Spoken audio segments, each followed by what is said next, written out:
Hello, my friends. John LaRuffa here with another top 10 list. And in this episode, we are going to take a look at the top 10 quickest and fastest solo games to set up from a solo standpoint, and just really easy to get to the table and play right away.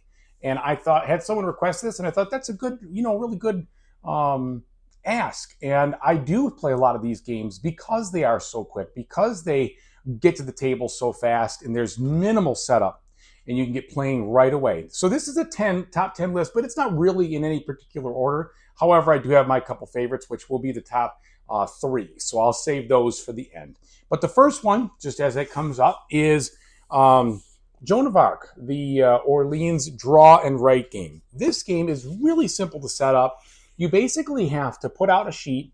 You take out two of these counters from the bag, lay out the cards, and you're ready to go. You'll have maybe a minute or so tops to be able to put it all out, and you are playing. And it's also a very quick game. 45 minutes is probably generous. It's probably a little faster than that.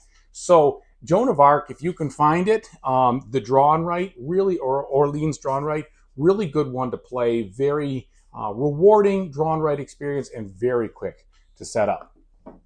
Okay, jumping to a different genre completely, I will go with a card game, and I'm going to go with Urbion. So this game is a ton of fun. It comes from this universe, okay? And the universe is this kind of like a dream world sort of thing, if I had to describe it, but it's all by this designer in the Omniverse, okay? Oniverse. And it's a quick card game that if you aren't mixing in expansions, you literally can pull it out of the box and play it right away. And if you are mixing in expansions, it's just a matter of simply shuffling the right stuff in.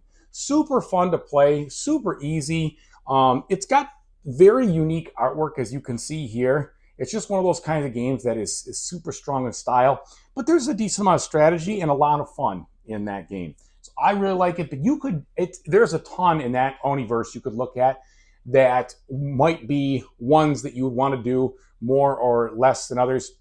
But that one in particular, really easy and really quick to set up and go. Okay, here's another one that's a lot of fun and also very quick to set up, and that is Flip Town. Now, there are a couple things in Flip Town you could put in that take a little bit longer to set up if you want to put in some add-on guys or whatever else, but really you are busting this out, laying out a stack of cards, your little draw and write area, and going. Less than a minute for sure. And this is a lot of fun. This is a really good flip and write game that has you doing two different things at once. You're filling in your board over here, but you're also trying to make your best poker hand to score some points too. And there's some stuff with the solo where you've got a couple of things that if you don't, I'm trying to remember how to describe it the best. The solo opponent scores for things that you don't do. So you've got to pay attention to what you're trying to accomplish. Otherwise, you're not going to get a very good score. Very fun to play. Very easy to really get to the table in under a minute and be playing and ready to go. Switching to a different genre completely, we'll go with an Uwe Rosenberg game, Framework. Framework is up and running and playing in literally less than 30 seconds. You basically just have to get the bag out, count out a certain amount of counters for the solo, and boom, you're going. It's a fun game. It's a beat your own score. You're not doing anything in regards to any solo opponents or anything like that. You're basically trying to accomplish all the goals you need to accomplish by putting things adjacent to one another and placing these little discs. You're trying to do that before you build outside of, if I remember correctly, a 5x5 grid. And as you do that, it makes it tight and interesting from the decisions you want to make, because you're trying to get all these goals accomplished, but you're trying to keep it inside this grid so you don't start taking negative points. Super easy to play, very quick, and you can literally get it to the table in less than 30 seconds and start playing, which is a lot of fun. All right, changing to a different genre now. Here's one that is pretty quick to play and a lot of fun. Very easy to set up, and that's the Dorfromantik Sakura, or the original game too. Both of them are good. This is a tile laying game.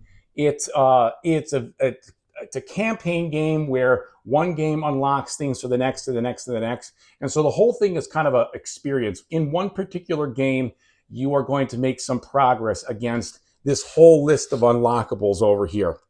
And as you do, you open up different boxes. And as you open up different boxes, it adds different things to the game that help you score and different goals and things like that. But no matter what you add, you're really playing it in like 1 minute tops. And it's a very relaxing game to play when your head is just, maybe you're exhausted from work, or you don't want to contend with a ton of rules. You just want to keep yourself occupied. Just wind down. And the decisions are still fun, but they're not agonizing. You kind of know what you're trying to do. You've got a style and a strategy, pardon me, a set of tactics you're trying to go for, and you're just kind of working through that.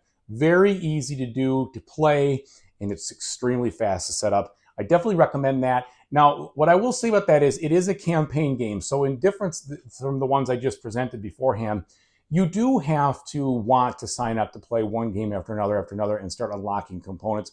And honestly, the unlocks are a lot of fun. I think I just like unlocking things. You know, it's just like little rewards here and there around the corner. So just know that about that game. Okay, switching to a different type of genre now. I'm going to go with any of the Railroad Inc. games. Now, I have I guess it would be the collector's edition, maybe the big box.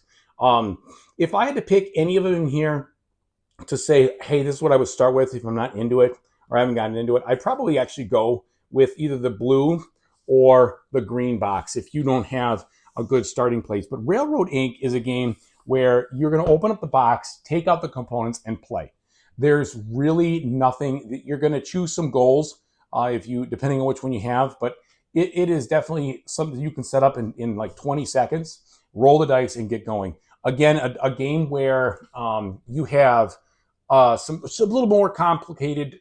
It's a very light game, but it's not as relaxing, so to speak, as like the Dorfromantik I was saying, because you're trying to get some stuff done and you're trying to puzzle things together in ways, and you're rolling the dice. So it's a little bit more to angst. That's what I'm looking for. A little more angst than the other one, but definitely really fun. I've had it for years. I continue to play it over and over again, whether it's in the physical options in there or in the app or whatever. Really like Railroad Inc. It's one of my favorites. I give it out as Christmas gifts a lot to people, especially people who don't know a lot about games but have the kind of like the gaming interest to say, hey, this is going to be fun. Here, enjoy this.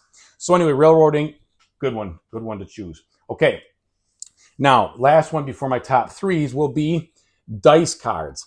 Dice cards has tons and tons and tons of variety in here, and you literally, all you have to do is deal out 9 cards, discard 3 of them, and start playing. In this game, every card has on the back of it exactly how the little mini game is supposed to go. So it is super easy and quick and fun to play with people or yourself and just go for a top score without having to do anything to play it. So it's very, very easy. It's a quick game, 20 minutes tops, and it literally is just set out 9 cards, discard 3 of them that you don't want to play with, and go for it. So dice cards, really good game and very fun. The best part about it is there's 50 different unique little mini games in there, and you're only going to be playing with 6 of them. So there's tons and tons of replayability. I highly recommend that one. Okay, now we'll go for the top 3. We'll go, bronze, silver, and gold. Bronze. All right, I would say Welcome to the Moon. Welcome to the Moon has 8 different Welcome to scenarios in there. It's extremely fast to play. You basically just have to get out the components, shuffle the cards, and start going. Now, it would take a little bit longer if you forgot how to play some of the different, some of the different games. You might have to review the rules, but in general, it's a very fast game to set up and go. If you don't want to play one with so much variety, Welcome to the original is good. I've never played the Vegas one, but I'm sure that's good as well. The Welcome to series are just a very fun, very easy, very quick to set up and play solo experience or experience with others. So there's a lot to love there. So that's my bronze. My silver is going to be Rome, Fate of an Empire. This game is ridiculously compact, almost to a fault. I really don't love this box. But this game is a very heavy and I hate the word thinky, I'm sorry. Very heavy and cerebral and tough game. Very tough to win. This is a full game experience in the smallest box possible. So unlike those other ones that are on the lighter side, not this. I think there's agonizing decisions in here. Very, very strong, challenge. A lot of angst. Tons to explore inside this thing, but you're basically going to be setting it up in under 2 minutes, just because you have to lay out the cards in a grid and decide which leader you're going to play with. But I would say ultimately extremely quick and fast to set up. Not a fast game. You're going to be at this if you play the long game for at least 90 minutes and the shorter game for 60.